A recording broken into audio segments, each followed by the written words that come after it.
Hi, this is Charles Kelly. Hope you're having a good day. Well, here in the UK, the number of deaths from COVID have exceeded today 100,000 deaths, and obviously our condolences go out to all the families that have been affected by this virus and dreadful disease. The Prime Minister came on today and gave a briefing. He didn't really say a lot today, he just took some questions. But we could see in the coming weeks stricter border controls, which we have not had in the UK since really the start of the pandemic, where other countries have banned UK citizens from going there, but we still seem to allow anybody, all and sundry, to just come here, and then they're just given a letter to say, well, here you go, you've got to self-isolate for so many days. And I've known people to come here and just ignore that, but I think they're going to bring tighter restrictions in where people from certain countries may be forced into from the airport to go into a hotel and then stay there for 10 days at their own expense. It seems a bit unfair, but a lot of countries are doing this already and charging people for the tests and the accommodation and that sort of thing.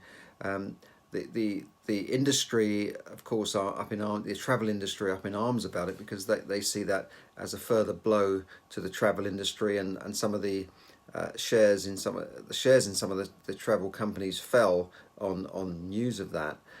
So yeah, it obviously will hit the travel industry, but hopefully it will be a short measure to get us out of this. Now, unemployment in the UK has risen by the highest rate since the 2009 financial crisis, the 2008-2009 financial crisis. So I'm asking you, what can you do to earn extra money and really survive this new economy, if you like? We saw that 400 extra people were jobless in November last year compared to November 2019. That's getting on for 500,000 people that are actually out of work, and it seems to be the young people that are going to be hit most by redundancies and job losses. And this is quite sad, because this is the young people who are just getting into the workforce, and we're talking about young 25 to 34 that have faced the biggest risk of redundancy. And unemployment now is at 5%.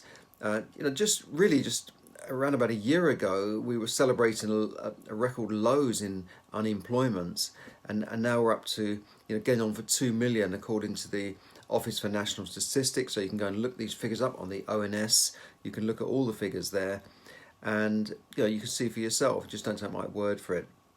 And the other sad news is that 9 million people have been forced to borrow to cope with the COVID crisis. And unfortunately, the lower paid you are, and the lower down the scale you are, the higher you will pay on interest on loans, especially if you go to these companies like Wonga.com and emergency loans, and these people that advertise on TV with other ladies saying, oh, the washing machine's broken down, then the bubble appears above her head. Why not take a loan, a quick loan, £100 loan? It will only cost you £6 or £7. Well, that's 6-7%, and it's probably going to be paid back within a month or two. So the interest rates on these loans are enormous when you annualize it. These companies argue that we don't charge them annually because they're 3-month loans, but the annual APR interest rates probably run into the 30s and 40s%. And unfortunately, it's the lower paid who get hit with these type of loans, because the banks will not necessarily entertain people, especially if they're not working, or they're in a low paid job, or they're on furlough and this sort of thing. But a lot of people are in this position now, and in other countries things are worse. People in some other countries are begging on the streets where there's no help whatsoever. At least in the UK we do have help. But it just shows you that things are changing, and will a lot of these jobs that people are losing, will they come back? That's the big question. I think a lot of jobs will disappear during this, what some people call an economic reset. Now, it's not just me making this up, some conspiracy theory. You hear this from leaders, from the Canadian leader, from Prime Minister Trudeau, even from Prince Charles. I've heard him say that this is a new age, a new economy, a time to reset is now. And you hear this from Bill Gates and all sorts of people, that the economy is changing. And we look at the way things are done now on Zoom. Lots of meetings are taking place on Zoom, training sessions are taking place on Zoom, and I'm going to tell you about one in a second.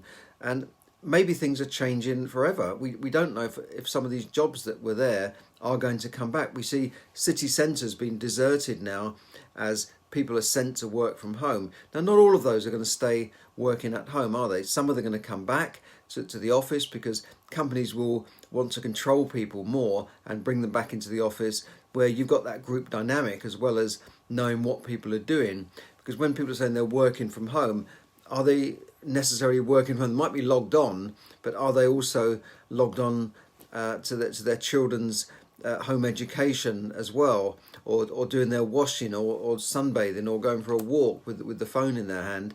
We don't know, and a lot of employers are complaining that perhaps their productivity is going down. Some employers, that's not a problem for productivity, but I think eventually a large percentage of people are going to come back to work in the offices, and that will then affect all of the ancillary jobs in the city centres, like the janitors, the cleaners, the window cleaners, the shops, and all the restaurants and bars when they're eventually allowed to open. All of these jobs will then come back, but I still think a lot of jobs are going to disappear, not just in the year or two now, but in the coming years as more AI technology, artificial intelligence is introduced, and this will force millions of workers actually to think about their careers and perhaps retrain for jobs and learn new skills for the new economy, because it's coming. It sounds scary, but millions of jobs are going to go. There's no doubt about it. Over the next 5 to 10 years, definitely millions of jobs all over the world will go. We look at automation. We look at things like self-drive cars is one obvious example. How many people are employed in the transport industry? In America, it's well over 3 million truck drivers could lose their jobs. Not all of them. They're still going to need some people. But when you think that this technology is growing so fast, and if you look at people like Elon Musk, he's already planning for the next generation of driverless cars, when perhaps in the future we won't even be allowed to drive, because these driverless cars will probably be safer than a human. They'll be talking to each other on the road to avoid each other, which we'll be driving down saying, "Get out of my way, I'm in a hurry," So it could be that we eventually will not even be allowed to drive. And you can check these things out on the World Economic Forum. Have a look at these websites. I'm just not just making this up, but look at the things that could be happening in the future, because you want to be prepared for the future and not just suddenly lose your job and that's it, you've got no other option. And that's just one example, is driverless cars. But AI, artificial intelligence, is not something out of science fiction or some space age thing. AI is doing jobs now. When you go into a supermarket and pay with a card, and that is purely done by a machine, isn't it? There's no one processing that card behind.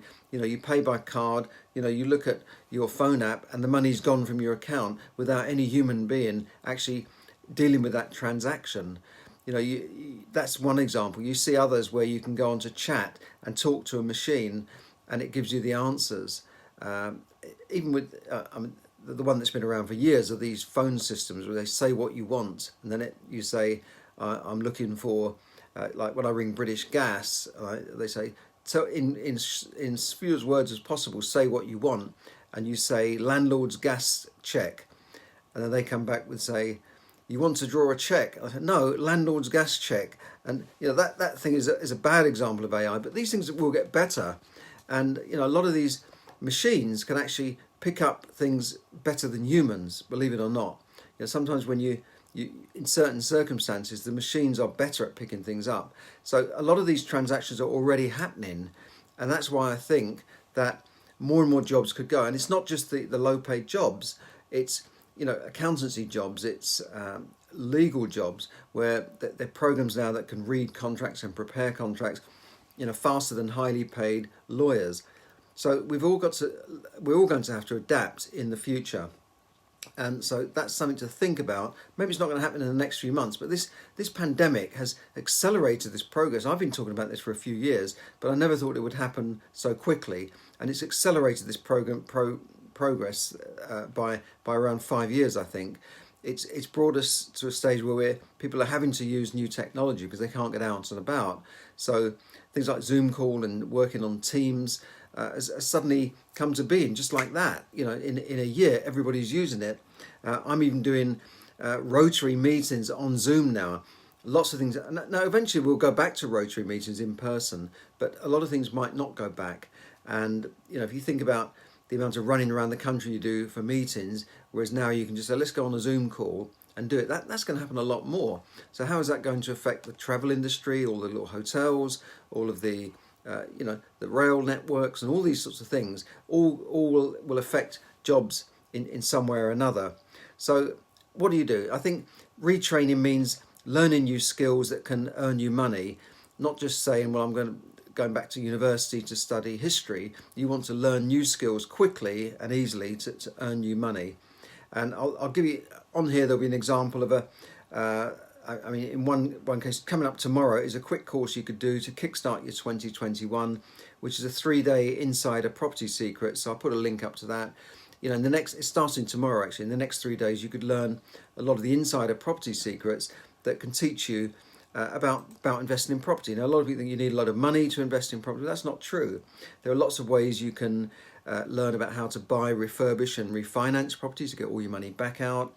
The cash flow strategies you can use for starting a rent-to-rent business where you don't even need any capital to control a property and rent it out and earn money from that. Lots of people are doing that. I've seen people come from abroad with no money, no experience, no contacts, and they're suddenly running rent-to-rent businesses and building up quite a substantial business on rent-to-rent. And then that leads to them maybe buying properties later on. And it will teach you about tax strategies in property if you're already in property, how to save tax, pensions versus property investment, which is better? Is it better to put your money into pensions or property? How to make property work for you with just 5 to 7 hours a week actually invested. How you can build a portfolio by recycling your deposits instead of just buying one and leaving it there because you've run out of money. And how to find all the investment money you need to buy as much property as you want. And it's there. There are people there, believe it or not, that have got money to invest. They're looking for somebody else to find deals, maybe present them with a deal and earn a commission, or come in as a partner. There's money out there, believe it or not. You must believe it because I know, I've seen it. There's millions of people investing their own money, their pension fund money, because they've repurposed their pension into a SaaS, which enables them then to lend out money for deals. So there's an enormous amount of money. There's millions, even billions of pounds waiting to be invested in the right deal if you can come up with those deals. So those are some of the things you can learn on the Insider Property Secrets course. Last thing I'll say is there's some proposed leasehold reforms coming up. Leasehold in the UK means when you buy a property in the UK, you buy, if it's a house, you usually buy a freehold where you own the land and the property. If it's a flat, you usually buy it using you're usually given a lease, which is like a long-term rental, after which the property returns to the freeholder, or sometimes known as the landlord. And that's been a very unfair system that's benefited the aristocracy and the landed gentry, like the Duke of Westminster's of this world, that own £10 billion worth of central London prime property because they own the freeholds. People living in those properties are all on leases, long leases. Same with all that property around Regent's Park, all those Nash properties, those beautiful cream properties around Regent's Park, all mostly owned by the Crown Estate, all given out on leases. So when you say, I want to buy that flat, they say, right, it's 5 million. And you say, right, is that the freehold? No, it's just a lease for 50 years, 100 years. And then it eventually goes back. And you might think, well, 100 years is a long way away. But that comes back to the family, it comes back to the company, and it will benefit their children, their grandchildren, their great-grandchildren. That's how some of the aristocracy have kept their money, their fortunes intact for 300, 400, 500 years. But the leasehold reforms are coming. And in other countries, you have common hold or share of freeholds. Yeah, sometimes you can get a share of freeholds here, but a lot of people are trapped in leases, and particularly when they come to 80 years, then it becomes critical to try and extend that lease. And up to now, it's been a bit one-sided. The freeholder or the landlord can say, well, I want this much for extending the lease, and often there's not much you can do about it other than go to tribunals, and then you're paying all the legal expenses for the landlord. And frankly, it's a bit of a con when you look at the whole thing. And then they come up with this thing called marriage value, and charge for that. Well, a lot of that is going to be thrown out the window, and they're going to bring in reforms. Not happening yet, but these are proposed reforms by the Law Commission, and I prepared a free report on these leasehold reforms. So if you're thinking about buying a leasehold, or you're in a leasehold and you want to know more about these, whether you should extend now or wait until these new reforms come in, have a look at my report. I'm putting up a link for that on the Facebook page, and you can get this free report. It's I'm not selling you anything here. It's a report that can tell you about the proposed leasehold reforms that could save you thousands of pounds. And don't forget, there's a property. If you want to learn more about property, there's a course starting in the morning on the 3-day Insider Property Secrets. It will be done on Zoom from your home. There is a small charge for it. I think it's about £97, but it's very, very cheap. I've paid hundreds and thousands of pounds for similar courses, but they're doing these on Zoom, so that's how they're able to do it cheaper. So thanks for listening. Have a great evening, and I'll speak to you again soon. Thanks for everyone who tuned on Facebook Live. Angie, some others there. Let me see who else is there. Salome, Nash, how are you doing? Great to see you. Gigi, possibly from abroad, I don't know, but great to see you all.